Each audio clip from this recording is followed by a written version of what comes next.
주님께서 승천하시기 바로 전에 주신 두 큰 메시지 중에 하나를 오늘 받기를 원합니다. 주님 이 시간에 종을 사용하셔서 주님의 말씀이 임하는 시간이 되게 해주시고 초대교회의 제자들이 말씀을 받은 것 같은 감동으로 모든 성도들이 주님의 말씀 받게 하여 주옵소서. 예수님의 이름으로 기도드립니다.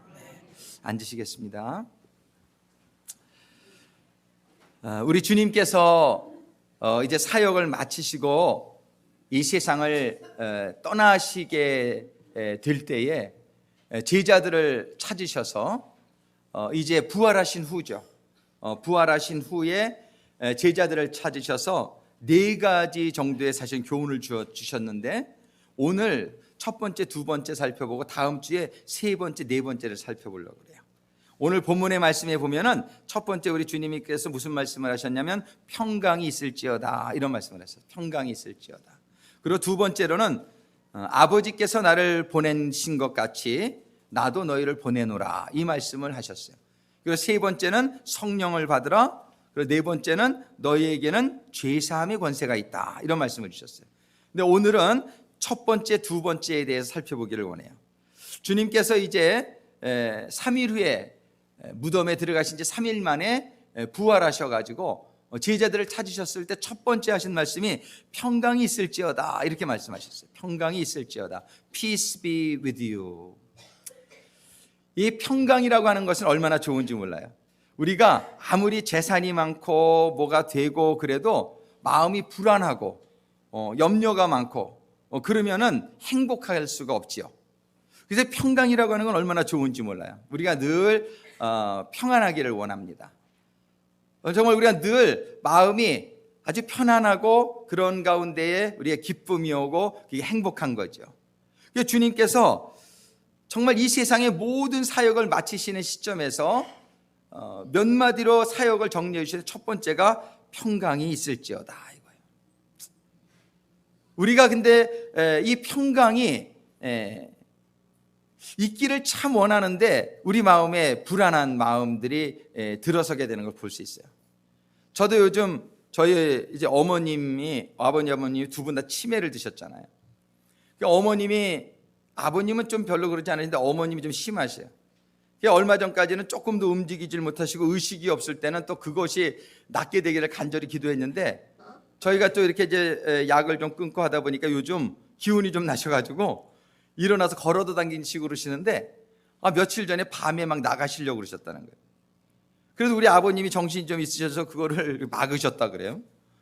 얼마나 다행인지 모르겠는데 정말 두 분만 사시니까 얼마나 불안 요소가 많은지 몰라요.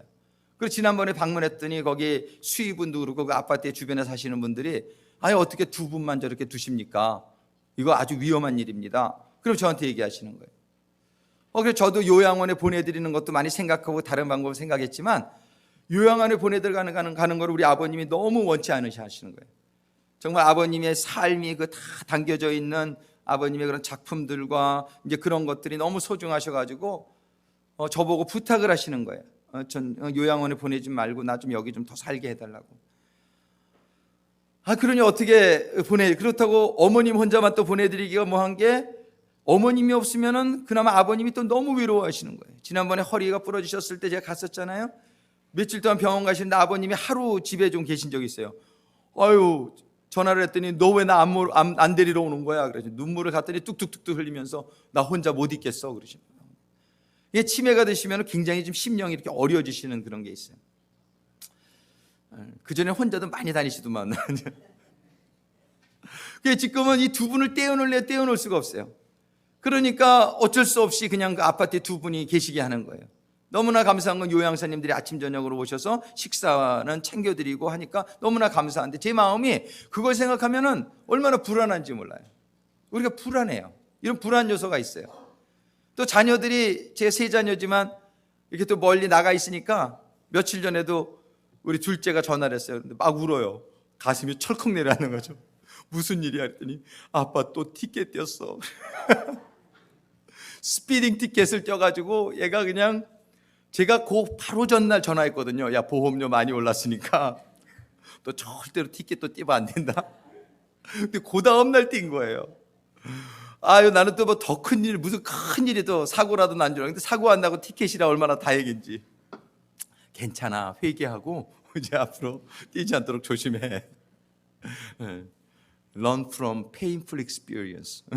고통스러운 경험이지만 그게 합력해서 선을 이뤄 주실 거야. 그리고 기도해주고 끊었는데, 하여튼 이게 애들이 무슨 일이 있을지, 그죠? 이게 불안하단 말이에요. 또 제가 이렇게 떠나면서 우리 성도님들을 보면은 얼마나 불안하기 그지없는지 몰라요. 아이, 불안해요. 저 성도님이 신앙생활을 계속 잘하셔야 될 텐데, 더 잘하셔야 될 텐데, 그냥 마음이 안타깝고 그냥 그런 마음을 생각하면 너무 불안해요. 불안해. 여러 가지 우리들에게 불안 요소가 얼마나 많은지 몰라요. 또 불안한 거기다 적어놨었는데 아까.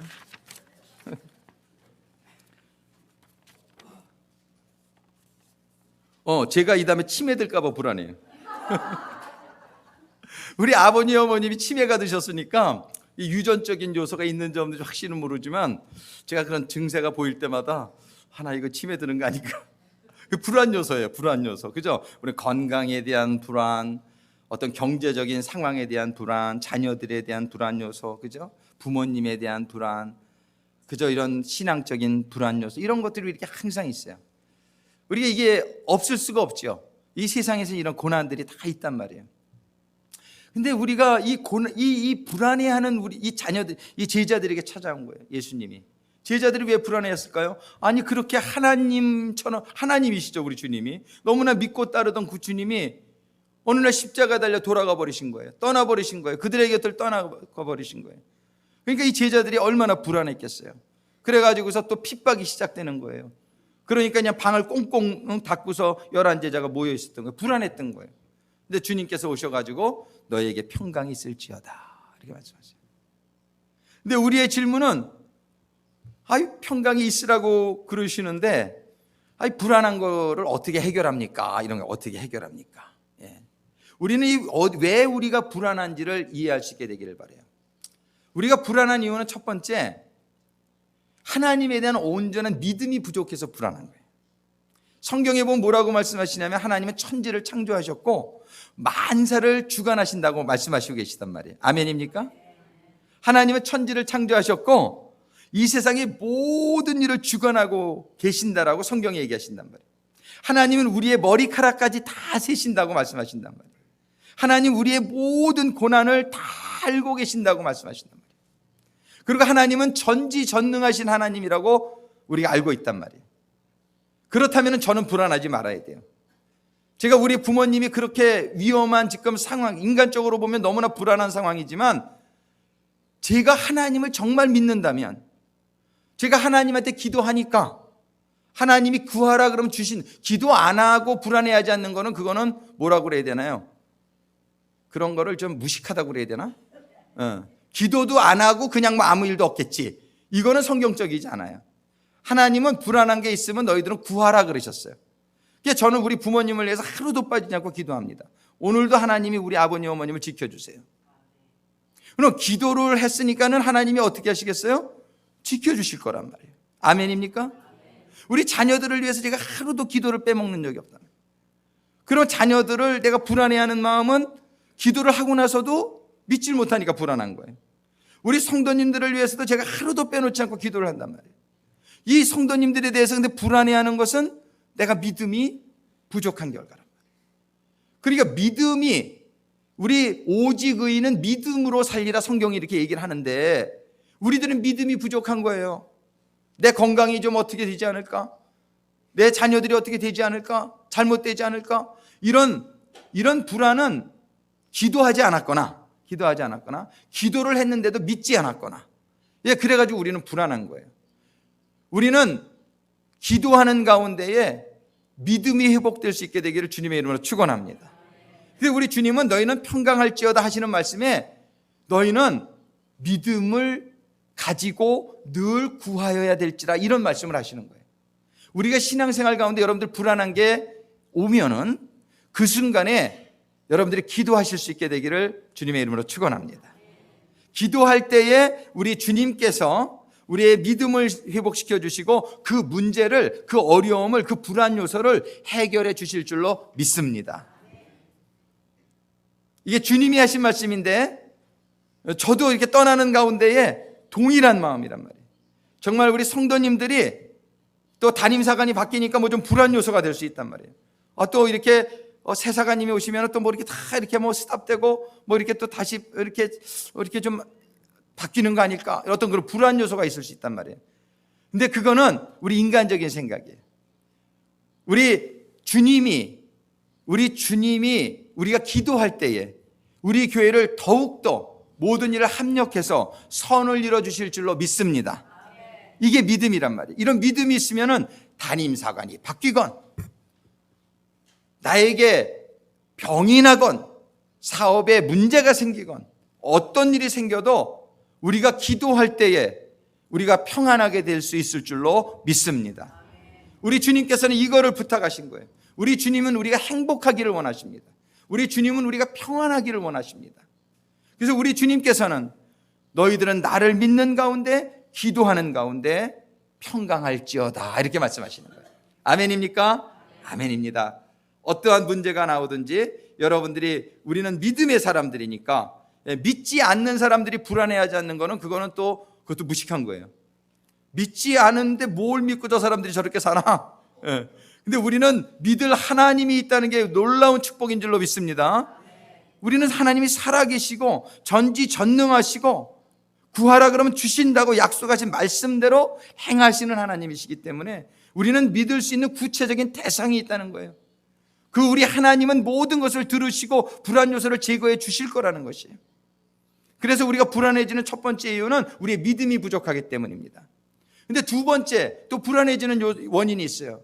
그건 뭐냐면 우리가 죄를 지면 불안해집니다.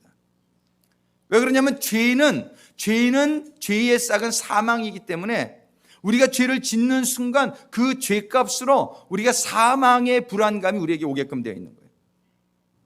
그래서 우리는 죄를 졌으면 바로 회개하면 또 용서함을 받으니까 우리가 죄 질 때마다 우리가 회개하면서 우리가 늘 하나님의 그 의로움 안에 하나님의 그 축복 안에 거하는 성도들이 되어야 된단 말이에요. 우리는 죄를 질 수 있어요. 우리는 완전하지 못하기 때문에 죄를 짓습니다. 그러나 너무나 감사한 것은 우리의 과거에 지은 죄와 현재 짓는 죄와 앞으로 지을 죄까지도 모두 감당하여 주신 우리 주님의 보혈이 있기 때문에. 근데 우리에게 조건이 있어요. 우리가 그 죄를 깨닫고 회개해야지만 용서함 받는 거예요. 죄를 짓고도 회개를 하지 않는데 용서함 받는다고 생각하는 사람은 착각이에요. 하나님께서 우리 주님께서 그래서 맨 먼저 오셔서 하신 말씀이 뭐냐면 너희는 회개하라예요. 여러분들의 죄가 말씀을 묵상하는 가운데 깨달아지기를 주님의 이름으로 축원합니다. 여러분의 죄가 기도하는 가운데 깨달아지기를 주님의 이름으로 축원합니다. 죄가 깨달아지는 것이 은혜의 시작입니다. 죄가 깨달아지고 그것을 회개하게 될 때에 주님의 용서가 임할 때에 다시 성령님의 충만한 평안과 기쁨이 우리에게 임하게 되는 것이에요. 우리는 늘 죄 짓지 않는 것이 최고입니다. 그러나 어떻게 해서 실수로 죄를 짓게 되거들랑 여러분들이 바로 회개할 수 있게 되기를 바랍니다. 그럴 때에 우리의 평안은 유지되는 것이에요. 자, 우리가 주님께서 너희는 평안할지어다. 정말 우리 주님이 우리 한 사람 한 사람이 늘 평안하고 행복하게 되기를 원하는 가운데 이 주시는 명령. 정말 첫 번째는 우리의 믿음으로 우리가 늘 평안을 유지할 수 있게 되기를 바라고, 두 번째는 우리는 죄를 짓지 않음으로 평안을 유지할 수 있기를 바라는데, 혹시라도 죄를 짓게 되시면은 여러분들이 깨닫는 가운데 회개하고 다시 주님의 평안이 성령이 임하시게 되기를 주님의 이름으로 축원합니다. 이거 첫 번째 우리 주님이 부탁하신 말씀이에요. 그럼 우리가 이제 평안하게 됐다는 것은 뭐냐면은 사실은 그게 구원받았다는 사실이에요. 내가 마음이 참 평안해. 정말 주님이 나에게 임재하심으로 말미암아, 정말 내게 믿음이 있음으로 말미암아, 정말 내가 주님을 믿고 간구함으로 말미암아 모든 불안이 떠나가고 내 마음이 늘 평안해. 정말 내가 죄를 용서함을 받음으로 말미암아 내가 늘 평안해. 거짓 평안도 있습니다. 나는 그냥 괜찮아. 이거 잘못된, 옛날 이스라엘 백성들이 거짓 평안에 거짓 선지자들한테 얼마나 속았는지 몰라요. 이스라엘은 망한다고 예레미야가 선포를 하는데도 왜 우리나라가 망해? 하나님이 우리 하나님인데 왜 망해? 그런 소리 하면서 회개하지 않다가 그 바벨론에게 완전히 다 쑥대밭이 된 것이란 말이에요. 예레미야는 뭐라고 말씀하시냐면 너희의 평안은 거짓 평안이다. 진짜 평안은 너희들의 잘못을 깨닫고 회개하고 하나님께 돌아와야지 얻게 되는 평안이 진짜 평안인데 너희들은 죄 중에 거하면서 평안하다 평안하다 하니 너희들에게 큰 재앙이 임할지어다라고 말한 거예요. 오늘날 우리도 거짓 평안이 얼마나 많은지 몰라요. 아직도 나는 죄를 지면서 평안하다 평안하다, 회개하지 않으면서 평안하다 평안하다. 여러분들, 그러한 평안은 잘못된 평안입니다. 내가 그냥 교회 다니니까? 아닙니다. 교회 다니는 게 중요해요. 그 바리새인들이 얼마나 교회를 열심히 다녔는데요.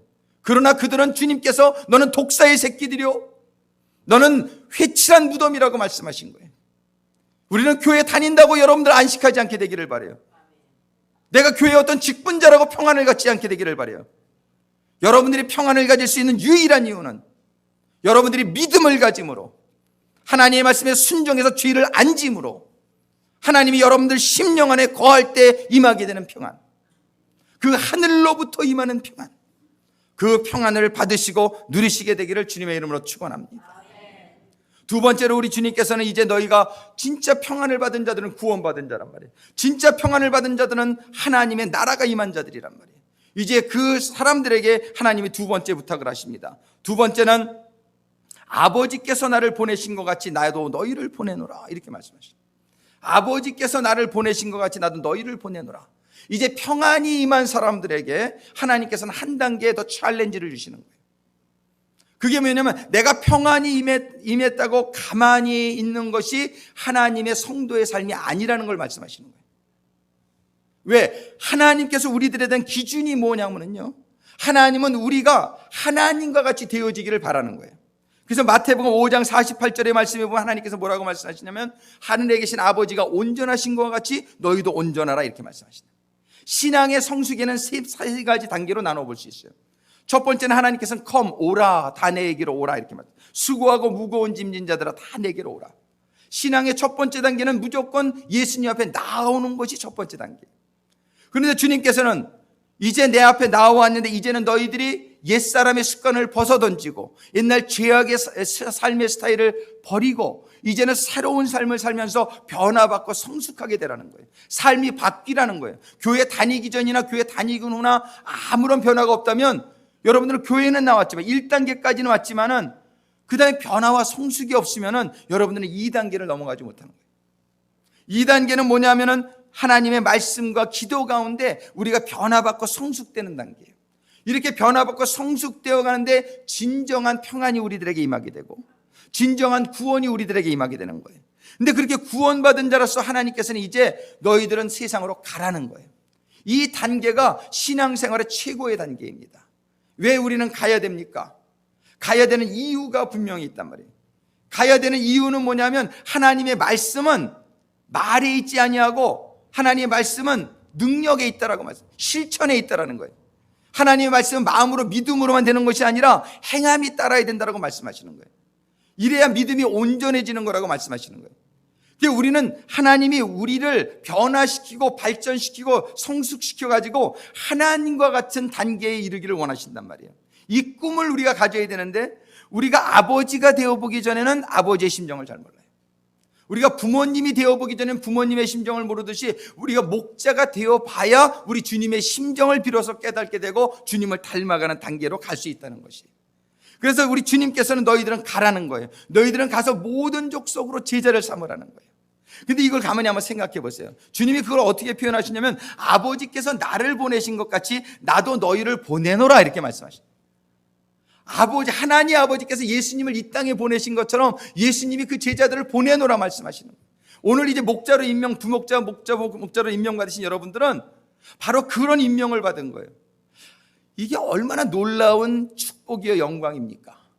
하나님 아버지께서 예수님을 이 땅에 보내신 것처럼 예수님께서는 우리들을 보내신다는 거예요. 그럼 우리가 어떠한 신분으로 들어서는 거예요?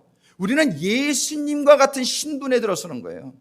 예수님께서 아버지께서 나를 이 땅에 보냈듯이 나도 동일한 방법으로 너희를 이 세상에 보낸다는 거예요. 여러분들 정말 우리가 이 세상에 보내지는 삶을 여러분들이 사모하시게 되기를 바라는 거예요. 정말 예수님이 아버지에게 이 보내는 건 아무나 보내는 게 아니잖아요. 예, 준비가 된 자니까 예수님을 보내시는 거예요. 예수님이 여러분들을 목자와 부목자로 임명하시는 거 아무나 이렇게 보내시는 게 아니에요. 여러분들이 이것을 수행할 수 있다라고 생각이 되기 때문에 부족하지만 여러분들을 이제 보내시는 거예요. 이 고의 단계, 이것은 영광스러운 단계입니다. 예수님이 천국에서 세상으로 보내진 것과 같이 우리도 세상으로 보내지는 단계, 이게 예수님과 같은 그런 위치에 서게 된다는 것이에요. 이게 얼마나 영광입니까? 아멘입니까? 이해되십니까? 이게 얼마나 내가 지금 보내짐을 받는다는 것은 예수님과 같은, 예수님이 그렇게 내가 아버지에게 보내진 것처럼 나도 너희를 보내노라. 우리가 지금 보내는 자가 되는 것, 그것 자체만으로도 큰 영광인 줄로 믿습니다. 아멘? 아멘이 안 나오시네. 그런데 이렇게 보내지게 될 때에 우리가 이제 보냄을 받게 된단 말이에요.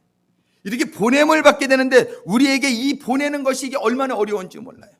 정말 이 보내는 과정에서 우리가 나가서 제자를 삼는 과정에서 우리는 진정한 사랑을 우리가 도전을 받는단 말이에요. 우리 주님이 제자를 삼는 사역에 있어서 그 사랑과 헌신과 심지어는 생명까지 내어주는 그러한 헌신이 없이 예수님이 제자를 삼을 수 없었다는 걸 보여주신단 말이에요.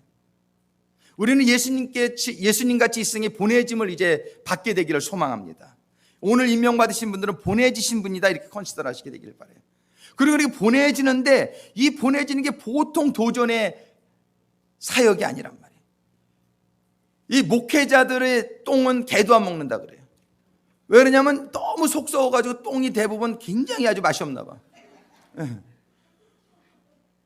그게 제 이해가 가요. 목회를 하다 보니까 속상하는데 누구한테 얘기도 못하고 그냥 드글드글 썩는 거지 속이 이렇게. 그러니까는 그냥 그러면서 뭐 어떻게 되냐면 주님이 이러셨겠구나. 그걸 이해하게 되는 거예요. 여러분들 다 목회자가 되기를 주님의 이름으로 축원합니다. 이게 축복인가 저주인가. 근데 여러분 한번 생각해 보세요. 여러분들 주님같이 되기를 원하십니까? 저는 주님같이 되기를 원해요. 주님같이 되기를 원해요. 주님이 제자 삼으셨으면 저도 제자 삼기를 원하는 것이에요. 그것이 비록 정말 속을 썩는 일이고 그것이 비록 참으로 가시밭길이고 고난의 길이라 할지라도 저는 주님이 가신 길이기 때문에 이 길을 가야 된다라고 믿습니다. 이 길을 가는 동안에 제가 주님의 고통을 깨닫게 되고 도전받게 되고 주님을 닮아가는 기간이 된다고 믿기 때문입니다. 저는 이런 축복의 뜻에서 여러분들을 다 목회자 되라는 것이지 여러분들 보고 고생하라고 그러는 것은 아니에요. 주님도 똑같은 마음으로 이렇게 말씀하셨을 줄로 믿습니다. 주님께서는 우리를 아버지께서 주님을 이 세상에 보내신 것처럼 우리를 세상에 보내시기를 원하시고 계십니다. 이 길이 비록 정말 너무나 힘든 길이라도 여러분들이 이 길을 가시기를 소망하시게 되기를 주님의 이름으로 축원합니다. 제가 어제 저녁에 회복 모임이 있었어요. 그 회복 축제, 우리 회복 사역을 같이 하시는 분들과 송별회를 해주셔서 갔었는데 거기에 인도하신 우리 백남원 목사님이 항상 그런 말씀을 하세요. 이 마약 중독자, 도박 중독자 이런 분들을 사역하다 보면은 너무너무 힘들죠. 정말 너무너무 힘들어요. 그만두고 싶은 생각이 얼마나 많은지 몰라요. 그러나 그분이 그래요. 그 사역을 하면서 자기가 최대의 수혜자다 이런 얘기를 해요. 그 사역을 하면서 자기가 얼마나 정말 화를 내는 거에 중독되어 있었는지, 자기가 정말 여러 가지 다른 사실에 중독되었다는 사실을 깨닫고 얼마나 자기가 회개하고 돌아오는 통로가 되었는지 모른다라고 고백합니다. 저는 목회를 하면서 저는 제가 최대의 수혜자라고 아주 단언합니다. 저는 목회를 안 했다면 얼마나 세상적으로 살 사람이었는지 몰라요. 근데 목회를 하다 보니까 깨달음이 오고 여러 가지 도전을 받게 되고 그러다 보니까 제가 날마다 조금씩 변해가는 삶을 살게 되면서 목회자가 안 됐더라면 내가 정말 주님하고는 너무나 거리만, 지금도 아직 따라갈 길이 너무나 멀지만 정말 내가 더 형편없는 사람이 되었을 텐데 목회를 하다 보니까 이것이 저는 최대의 수혜자다 이런 생각을 해요. 그래서 제가 그거를 너무나 알기 때문에 너무나 이것이 좋은 거라고, 정말 좋은 거 아니면은 권하지 않습니다. 정말 여러분들이 전부 목회자가 되기를 원하는 건 고생하라는 소리가 아니에요. 고생이 되지요. 그러나 여러분들이 그 목회, 여러분들이 목자로서, 부목자로서 여러분들이 섬기는 가운데에 여러분들의 인격이 성숙하게 될 줄로 믿습니다. 우리 모두가 하나님은 다 너희들은 가서 모든 족속으로 제자를 삼으라고 말씀하시는 거예요. 한번 따라하겠습니다. 나는 목자가 되리라. 아멘 합니다. 예수님이 목자 되신 것처럼 우리도 목자가 되리라 결단을 하고 나가야 되는 거예요. 아멘입니까? 그러는 가운데에 물론 어려운 시간이 있지만, 물론 여러분의 똥을 개가 안 먹는 날이 오겠지만 그런 날이 오게 되기를 축원합니다. 그만큼 아픈 만큼 성숙한다는 얘기예요. 정말 여러분들이 그런 것이 싫어가지고 이 목자의 길을 안 가시려고 한다면, 정말 예수님이 십자가에 달렸기 때문에 나는 그 길을 가기 싫다고 한다면, 여러분들은 주님을 따라가는 사람이 아니라 주님을 따라가지 아니하면 세상을 따라가는 거예요. 중간은 없습니다. 우리가 이 사실을 분명히 알아야 됩니다. 우리는 주님께서 말씀하신 두 번째, 첫 번째는 평안하라. 우리의 믿음이 회복되어지기를 바라고, 정말 우리가 죄를 안 짓게 되기를 바라고, 그런 가운데 우리가 늘 평안하게 되기를 원하는데, 그 다음에 우리 주님께서 이제 아버지께서 나를 보내신 것처럼 나도 너희를 세상에 보내노라. 이건 초이스가 없는 거예요. 나는 싫어요. 나는 가서 제자 삼기 싫어요. 그러시는 분은 주님의 말씀에 불순종하시는 것입니다. 이런 불순종하는 자에게 정말 하나님이 믿음이 있다라고 인정해 주신다는 것은 절대 저는 가능치 않다라고 생각합니다. 여러분들이 지금 우리 주님의 오늘 음성, 아버지께서 나를 이 세상에 보낸 것처럼 내가 너희를 이 세상에 보내기를 원하노라. 너희가 가서 모든 족속으로 제자를 삼는 제자가 되기를 원하노라. 말씀하시는 우리 주님의 말씀에 어떻게 해야 될지는 아직 모르겠지만 그건 다음 주에 얘기하겠어요. 기대하시라. 내가 정말 어떻게 해야 될지 모르겠지만 그냥 최소한 오늘은 알았어요, 주님. 주님이 가서 제자 삼으라고 그러니까 일단은 제가 순종하는 마음으로 결심합니다. 오늘 이 마음만이라도 여러분들의 심령에 임하시게 되기를 주님의 이름으로 축원합니다. 기도하시겠습니다. 주님, 정말 감사합니다. 주님이 보여주신 진리의 길이요 생명이 되는 주님이 가신 그 길을, 우리 주님은 십자가에 달려 죽으셨지만 3일 만에 부활하시어 영광의 보좌에 앉으신 그 주님의 영광 속을, 영광을 바라보면서 주님, 저희도 오늘 다시 한번 주님이 가신 길을 따라가고자 결심합니다. 주님, 결심합니다. 주님을 따라가는 제자가 되겠습니다. 주님, 도와주세요. 그리고 주님, 저희들을 인도해 주셔서 정말 저희도 그 길을 가는 가운데 주님을 닮아가며, 그래서 저희들이 주님과 같이 순교를 당한다 할지라도 저희들이 죽기까지 충성하며 이 믿음을 저버리지 않는 성도가 되게 하여 주시옵소서. 아버지 하나님, 그러나 주님, 그러나 성령님, 그러나 저희의 죽음은 끝이 아니요, 그 이후에는 주님과 같이 반드시 부활하여 주님이 들어가신 영광 속에 들어가는 자녀들 삼아주실 줄로 믿습니다. 오늘 말씀을 받으신 성도님들 한 분 한 분을 이 시간에 축복하시고 정말 주님을 바라보며 예라고 대답하는 내 주님, 주님 따라가는 제자가 되기를 원합니다. 이 시간에 결단하는 심령마다 주님 축복하시고 주님 임하시고 주님 역사하여 주시옵소서. 예수님의 이름으로 간구하며 기도드립니다. 오늘 주신 말씀을 생각하며 정말 주님이 인도하시는 삶을 사모하며